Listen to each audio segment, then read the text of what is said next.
O2 is predominantly a mobile operator, has been, so obviously we've been operating both the sort of traditional 2G services and 3G services. What we have also done recently, as part of my business over the last couple of years, is started to embrace Wi-Fi more fully. So we're now operating a full Wi-Fi business. So the aim is that what we can start to deliver to our customers is a much more integrated experience.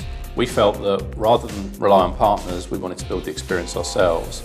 And I think what we also saw was all the insight that we were getting from the smartphones that we were seeing. So not just the iPhone at that stage, but the other smartphones coming through, was a real opportunity to embrace Wi-Fi, but at the same time really sort of transform the public Wi-Fi market, certainly in the UK. But I think the whole Wi-Fi offload thing is a bit of a myth. It's not about substituting the traffic, it's about enabling more data flow. Outdoor Wi-Fi as a standalone product hadn't really worked previously. I mean, there were networks that existed around the UK that had been put in place that just weren't working. So we really came at it from a perspective of saying, how do we bring all the strands together? And a big part of that was around our core network.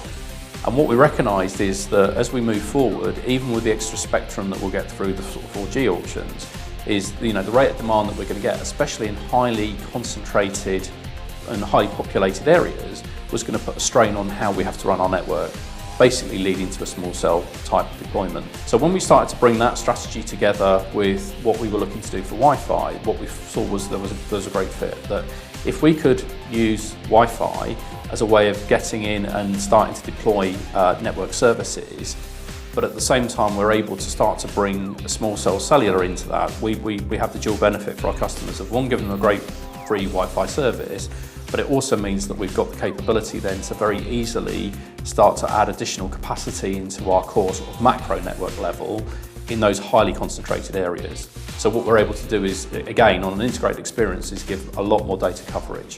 And that was just a very efficient way of doing it. So when we started looking at the technology, what we very quickly came to the conclusion was that the products, certainly on the cellular side, just weren't ready yet.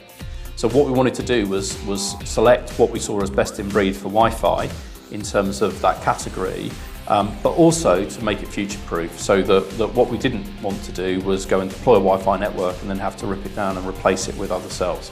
So I think from a perspective of Ruckus, what we got from Ruckus was what was seen to be a great technical product for Wi-Fi, but also something that could be evolved. What we looked at was how, with the suppliers, with the technology, how they try to overcome some of these interference issues, how they automatically tune into the usage and everything else. And I think a lot of the vendors claim to have different products that were able to do that. I guess our assessment through, the guys who did the technical assessment felt that Ruckus offered a great solution to try and overcome those problems. We definitely see small cell networks as being part of the way that we'll need to deploy into the future.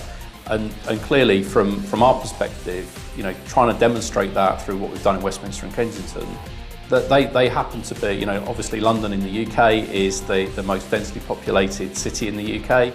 Westminster and Kensington, the heart of the city, are the two most densely populated areas. So if we can prove the case for small cells in Westminster and Kensington, then we know the dynamics have been able to prove them elsewhere. Our view is that we will never, and we've never set the expectation with outdoor Wi-Fi that we will try to create a blanket approach across a complete borough. What we always try to do is look at those areas where we've got the highest concentration of traffic, and we will focus on those areas in terms of the deployment. So what we wanted to do was get a box that basically was about the right size, that we could fit all the electronics and we could add future electronics into it, so it's future-proofed, but at the same time would fit the form factor and the look and feel for what would be acceptable to the councils. And I think what we ended up with in terms of what we've deployed, we're very happy with, because I think it struck the right balance. What I've seen over the last couple of years is a real shift within Telefonica, actually, in terms of really starting to embrace Wi-Fi and seeing the possibilities. And at the end of the day, Wi-Fi is the technology. What we're ultimately about is trying to be the glue between the venues and its customers. And if we can add value in that process, then we think that we're in a good place.